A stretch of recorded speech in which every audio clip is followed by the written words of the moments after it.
1. 1. What is coupling? Coupling refers to the degree of interdependence between software modules or components. It measures how closely connected different parts of a system are, impacting maintainability, flexibility, and scalability. Lower coupling is generally preferred as it leads to more modular and easier to maintain systems. 2. What are the types of coupling? Coupling can be classified based on the level of interdependence between modules. Content coupling. High one module directly modifies or relies on the internal workings of another module. Common coupling. Multiple modules share the same global data or resources. Control coupling. One module controls the behavior of another by passing control information, e.g., flags. Stamp. Data structured. Coupling. Modules share a composite data structure, but only use parts of it. Data coupling. Modules share data through parameters without being concerned about the data structure. Message coupling. Low modules communicate by sending messages or using interfaces with minimal knowledge of each other's internal implementation. 3. What is cohesion? Cohesion refers to the degree to which elements within a single module or component belong together. High cohesion implies that the module has a well-defined purpose and its responsibilities are closely related, enhancing understandability, maintainability, and reusability. 4. What are microservices? Microservices is an architectural style that structures an application as a collection of small, autonomous services. Each service runs in its own process and communicates with others through lightweight mechanisms, often HTTP/REST. Each service is focused on a specific business capability, allowing for independent development, deployment, and scaling. 5. Benefits and drawbacks of microservices. Benefits. Scalability. Services can be scaled independently based on demand. Flexibility in technology stack. Different services can use different technologies best suited for their functionality. Independent deployment. Services can be deployed independently, reducing deployment time and risk. Fault isolation. Failures in one service are less likely to impact others. Enhanced maintainability. Smaller code bases are easier to understand and maintain. Drawbacks. Increased complexity. Managing multiple services adds operational complexity. Distributed system challenges. Issues like network latency, message serialization, and fault tolerance need to be addressed. Data consistency. Maintaining data consistency across services can be difficult. Deployment overhead. Requires robust CI/CD pipelines and infrastructure for deployment. Monitoring and debugging. Tracing issues across services can be more challenging. 6. What are the alternatives to monolithic applications? Alternatives to monolithic applications include microservices architecture, breaking the application into small, independent services. Service-oriented architecture, SOA similar to microservices but often larger and more enterprise-focused. Serverless architecture, building applications using third-party services or functions managed by cloud providers.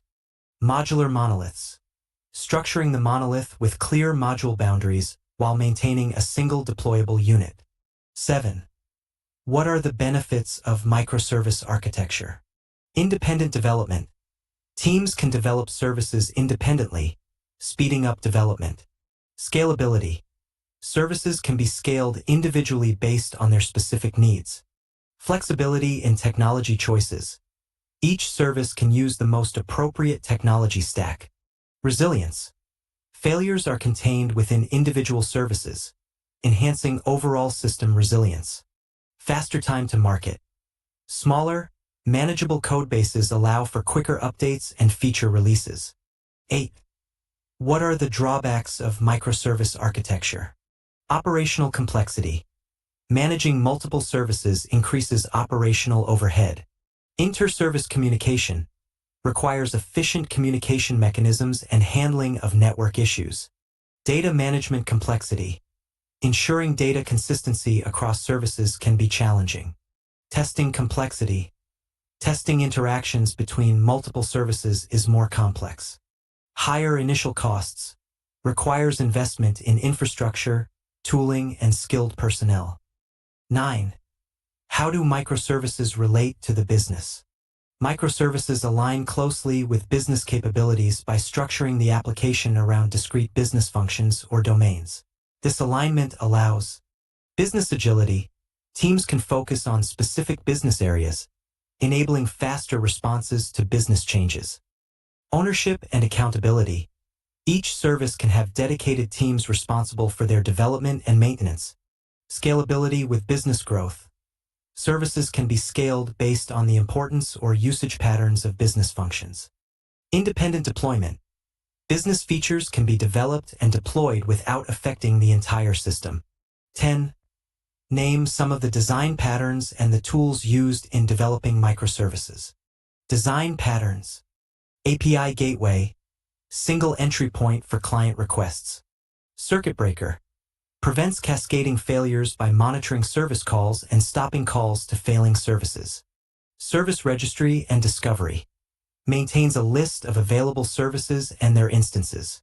Database per service. Each service manages its own database to ensure data encapsulation. Saga pattern. Manages distributed transactions by breaking them into a sequence of local transactions. Sidecar pattern. Deploys auxiliary components alongside services to handle tasks like logging or monitoring. Tools. Containerization. Docker, Kubernetes. Service mesh. Istio, Linkerd. API management. Kong, Apigee. CI/CD pipelines. Jenkins, GitLab CI, Circle CI. Monitoring and logging. Prometheus, Grafana, ELK Stack, Elasticsearch, Logstash, Kibana. Service discovery. Consul, Eureka. Message brokers. RabbitMQ, Apache Kafka. 11. What is blast radius and resiliency? Blast radius refers to the extent of impact a failure or issue within a system can have. In microservices, limiting the blast radius means designing services so that a failure in one service doesn't cascade and affect others, thus containing the impact. Resiliency, the ability of a system to recover quickly from failures and continue operating. In microservices, resiliency involves implementing patterns like circuit breakers, retries, and fallback mechanisms to handle failures gracefully. 12. What is the circuit breaker pattern? The circuit breaker pattern is a design pattern used to detect failures and encapsulate the logic of preventing a failure from constantly recurring during maintenance, temporary external system failure, or unexpected system difficulties. How it works. Closed state. Requests flow normally. The circuit breaker monitors for failures. Open state. After a threshold of failures is reached, the circuit breaker trips to open, and subsequent requests fail immediately without attempting to call the failing service. Half-open state. After a timeout, the circuit breaker allows a limited number of test requests to check if the service has recovered. Closed state. If the test requests succeed, the circuit breaker resets to closed. Otherwise, it returns to open. Benefits. Prevents system overload by stopping attempts to call failing services. Provides fallback options, enhancing system resiliency. Helps in quicker recovery from failures. 13. Name some ways or architectural styles of building microservices.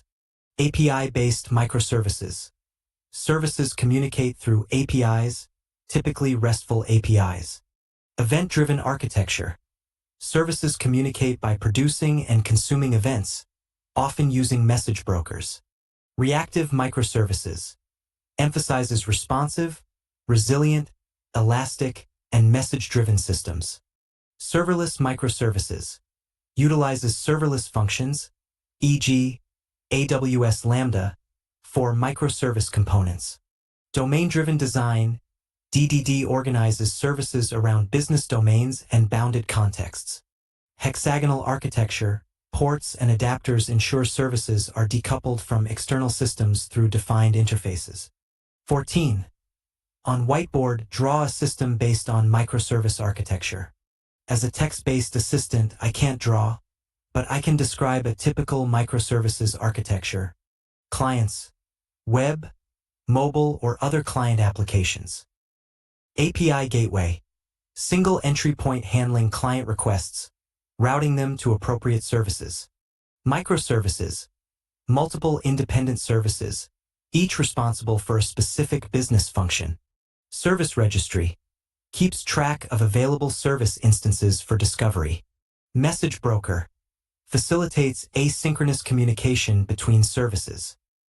Databases, each service has its own database, ensuring data encapsulation. Monitoring and logging, tools like Prometheus and ELK Stack monitor service health and log activities. CI/CD pipeline, automates the deployment of services. Service mesh, manages inter-service communication, security, and observability. 15. What is the difference between event and message? Message. Definition. A piece of data sent from one component to another to perform a specific action or request. Usage. Often used in command-based interactions where a sender directs a receiver to perform a task. Example. A client sending a request to a service to create a new user. Event. Definition. A notification that something has occurred within the system. Usage. Used in event-driven architectures to signal that an action has taken place, allowing multiple subscribers to react. Example. A service emitting an event when a new order is placed, which other services can consume to process the order, send notifications, etc. Key differences. Directionality. Messages are typically sent from a sender to a receiver, whereas events are published and multiple subscribers can receive them. Intent. Messages often command an action. Events notify about an occurrence. 16. What are distributed transactions? Distributed transactions involve transactions that span multiple networked resources or services, ensuring that all parts of the transaction either commit or roll back together, maintaining data consistency across the system. Challenges. Complexity. Coordinating transactions across different services increases complexity. Latency. Network communication can introduce delays. Failure handling. Requires robust mechanisms to handle partial failures. Solution. Two-phase commit. 2PC, a protocol ensuring all participants agree to commit or abort the transaction. Saga pattern. Breaks down transactions into a series of local transactions with compensating actions for rollback. 17. What is the three-phase commit or two-phase commit pattern? Two-phase commit 2PC. A protocol to ensure all participants in a distributed transaction agree to commit or abort the transaction. Phases. Prepare phase. The coordinator asks all participants if they can commit the transaction. Participants perform necessary checks and respond with a vote, commit or abort. Commit phase. If all participants vote to commit, the coordinator instructs them to commit. If any participant votes to abort, the coordinator instructs all to roll back. Three-phase commit 3PC. An extension of 2PC designed to handle certain failure scenarios more gracefully by adding an additional phase to reduce the chances of blocking. Phases. Can commit phase, similar to 2PC's prepare phase. Pre-commit phase. Ensures all participants are ready to commit, sending out a pre-commit instruction. Do commit phase. Final commit instruction sent to all participants. Advantages of 3PC. Reduces the likelihood of blocking in certain failure scenarios. Provides better fault tolerance compared to 2PC. Disadvantages. More complex than 2PC. Still susceptible to some failure scenarios, especially in network partitions. 18. What is the Saga pattern? The Saga pattern is a design pattern for managing distributed transactions in microservices architectures. Instead of relying on a single global transaction, a Saga breaks the transaction into a series of smaller local transactions managed by different services. Types of Sagas. Choreography-based Saga. Each service performs its local transaction and publishes events to trigger the next transaction. No central coordinator. Services listen and react to events. Orchestration-based Saga. A central orchestrator coordinates the saga by instructing each service on the actions to perform. The orchestrator manages the sequence and compensating actions in case of failures. Benefits. Scalability. Decentralized management allows services to operate independently. Resilience. Failures can be handled with compensating transactions. Reduced complexity. Avoids the need for distributed transactions like 2PC. Challenges. Consistency. Ensuring eventual consistency across services. Compensation logic. Designing compensating actions for each transaction step. Error handling. Managing failures gracefully in a distributed environment. 19. Explain the orchestration pattern. Orchestration pattern involves a central coordinator, orchestrator, that manages and directs the interactions and workflows between different services in a system. How it works. Central coordinator. A dedicated service manages the workflow, instructing each participant service on what actions to perform. Sequential control. The orchestrator dictates the sequence of service interactions. Error handling. The orchestrator handles failures and can initiate compensating transactions if necessary. Benefits. Simplified service logic. Services focus on their specific tasks without managing workflow logic. Centralized control. Easier to monitor and manage workflows from a single point. Clear workflow management. Defined process flow makes it easier to understand and modify. Drawbacks. Single point of failure. The orchestrator becomes critical. Critical. Its failure can impact the entire workflow. Scalability concerns. The orchestrator can become a bottleneck in large systems. Increased complexity. Adds an additional layer to the system architecture. 20. Explain the choreography pattern. Choreography pattern is a decentralized approach where each service involved in a workflow publishes. Complexity and coordination. Managing and understanding the flow of events can become complex. Eventual consistency. Achieving data consistency requires careful design. Debugging challenges. Tracing the flow of events across multiple services can be difficult. 21. What is the difference between monolithic and SOA? Monolithic architecture. Structure. Single unified application where all components are interconnected and interdependent. Deployment. Deployed as one unit. Scalability. Scaling requires replicating the entire application. Technology stack. Limited to a single technology stack. Development. Easier to develop initially but becomes complex as the application grows. Service-oriented architecture (SOA).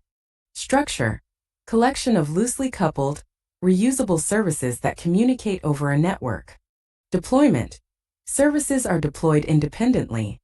Scalability. Individual services can be scaled based on demand. Technology stack allows different services to use different technologies. Technologies.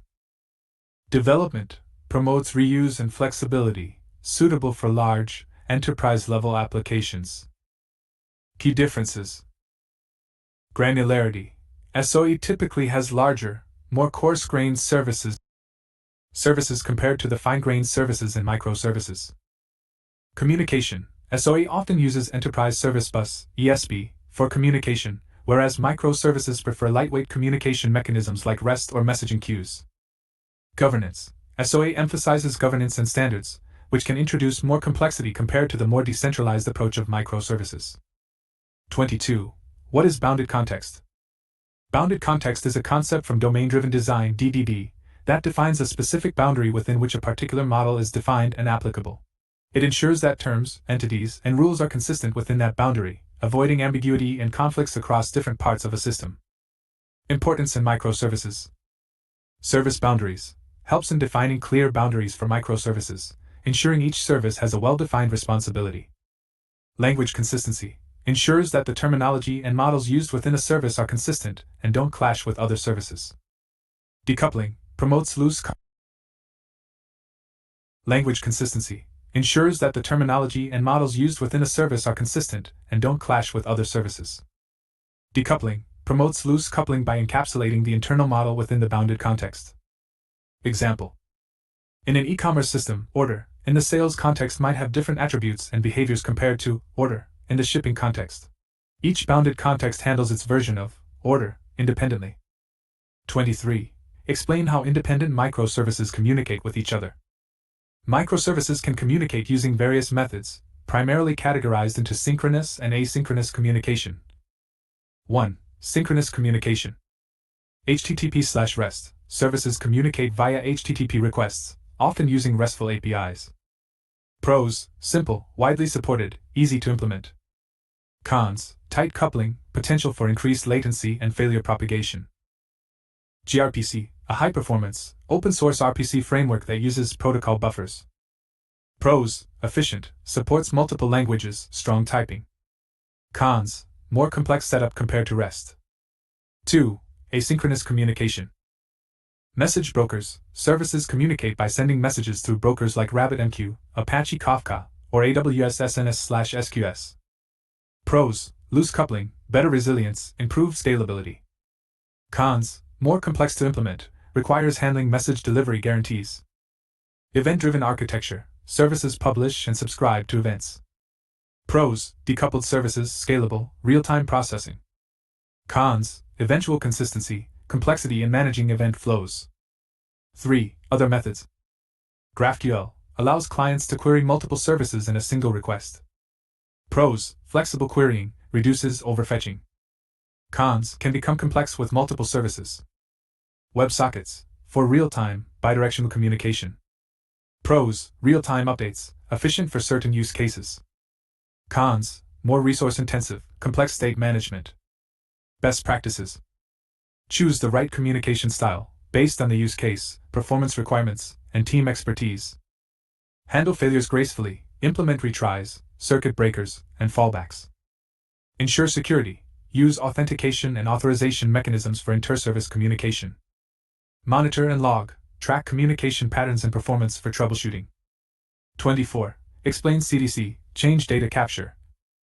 Change data capture (CDC) is a technique used to identify and capture changes made to a database, such as inserts, updates, and deletes, in real time or near real time.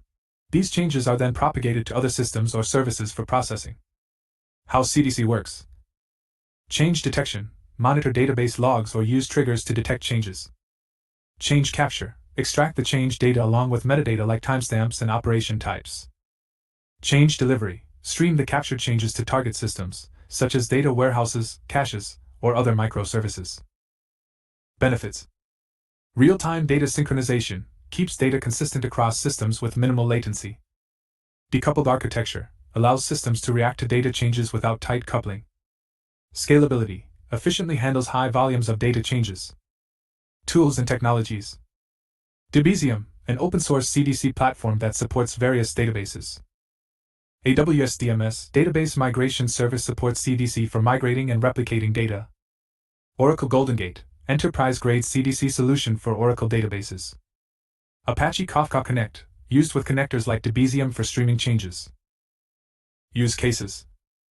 Microservices synchronization, keeping microservices databases in sync without direct dependencies. Data warehousing, feeding real-time data into analytics platforms. Cache invalidation, updating caches based on underlying data changes.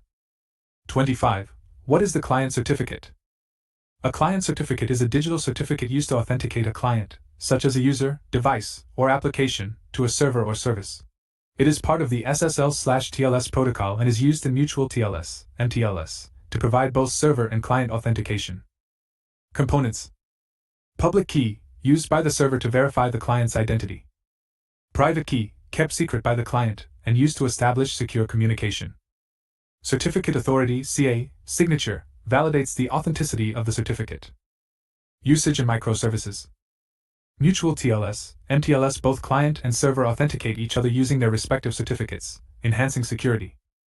Service-to-service authentication ensures that only authorized services can communicate with each other. Secure communication encrypts data in transit between services. Benefits. Enhanced security. strong authentication mechanism beyond simple tokens or passwords. Automated authentication facilitates seamless and secure service interactions. Resistance to certain attacks protects against man-in-the-middle attacks and unauthorized access. Challenges. Certificate management, issuing, rotating, and revoking certificates can be complex. Infrastructure requirements requires infrastructure to handle certificate distribution and storage securely. Scalability. Managing certificates for a large number of services can be challenging without proper tooling. 26. What is symmetric monitoring? It seems there might be a slight confusion with terminology. Symmetric monitoring isn't a widely recognized term in software architecture or microservices. However, you might be referring to symmetric multiprocessing, SMP, or symmetric monitoring in another specific context. Assuming a possible intended meaning related to monitoring. Symmetric monitoring could imply a monitoring approach where all components or services are monitored uniformly and consistently, ensuring that no single service is overlooked and that monitoring practices are standardized across the entire system. Key characteristics. Uniform metrics collection, collecting the same types of metrics from all services. Consistent alerting, applying the same alerting rules and thresholds across services. Standardized dashboards, using uniform dashboards to visualize metrics from different services. Centralized logging, aggregating logs from all services in a centralized system for easy access and analysis. Benefits. Comprehensive visibility, ensures all parts of the system are equally monitored. Simplified management, standardized processes reduce complexity in managing monitoring tools. Improved reliability, uniform monitoring helps in quickly identifying and addressing issues across the system. If you meant something else by symmetric monitoring, please provide additional context, and I'll be happy to elaborate. 27. Explain continuous monitoring. Continuous monitoring is the practice of consistently observing and analyzing the performance, security, and availability of applications and infrastructure in real time or near real time. It involves the continuous collection, processing, and analysis of data to ensure systems are operating optimally and to detect issues promptly. Key components. Metrics collection, gathering data on system performance, such as CPU usage, memory consumption, response times, and throughput. Log aggregation, collecting and centralizing logs from various services and components for analysis.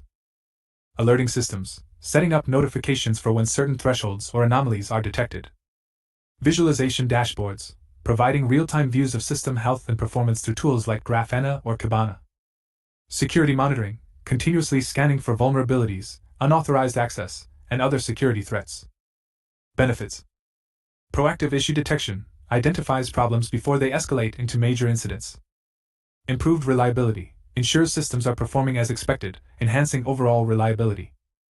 Faster incident response, enables quicker identification and resolution of issues.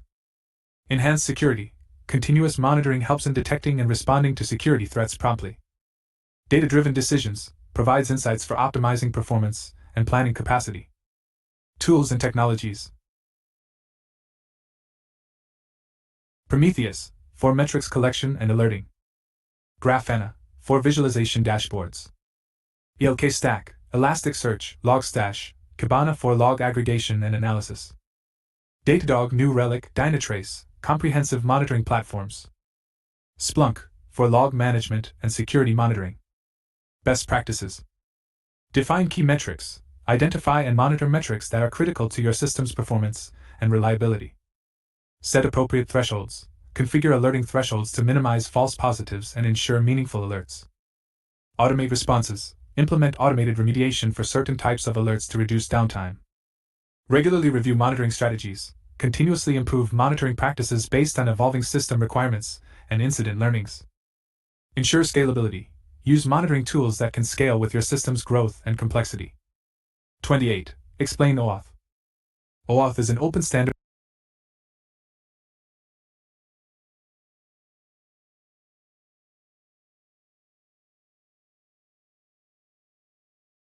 Open standard authorization protocol that allows third-party applications to obtain limited access to a user's resources without exposing their credentials. It enables users to grant access to their data on one site to another site without sharing their login information. Key versions. OAuth 1.0 includes cryptographic signing of requests. OAuth 2.0 simplifies the process with bearer tokens and supports various grant types. Key components. Resource owner, the user who owns the data or resources. Client, the application requesting access to the resource owner's data. Resource server, the server hosting the protected resources. Authorization server, the server that authenticates the resource owner and issues access tokens. OAuth 2.0 grant types. Authorization code, used for server-side applications, involves an intermediary authorization code. Implicit, designed for client-side applications, tokens are issued directly. Resource owner password credentials, directly uses the user's credentials, less secure, typically avoided. Client credentials, used for machine-to-machine authentication without user involvement. Benefits. Security, users don't share their credentials with third-party applications. Flexibility, supports various types of clients and use cases. Scalability, facilitates secure delegation of access across multiple services. Common use cases. Social logins, allowing users to log into an application using credentials from platforms like Google or Facebook. API access, granting third-party applications access to APIs on behalf of users. Mobile and desktop applications, securing access to resources from client applications. Best practices. Use HTTPS, ensure all OAuth transactions occur over secure channels. Implement proper scopes, define and enforce scopes to limit the access granted. Secure token storage, safeguard access and refresh tokens to prevent unauthorized access. Regularly rotate secrets, change client secrets and tokens periodically to enhance security. Validate redirect UIs, ensure redirect UIs are validated to prevent redirection attacks. 29. Explain idempotence and its usage.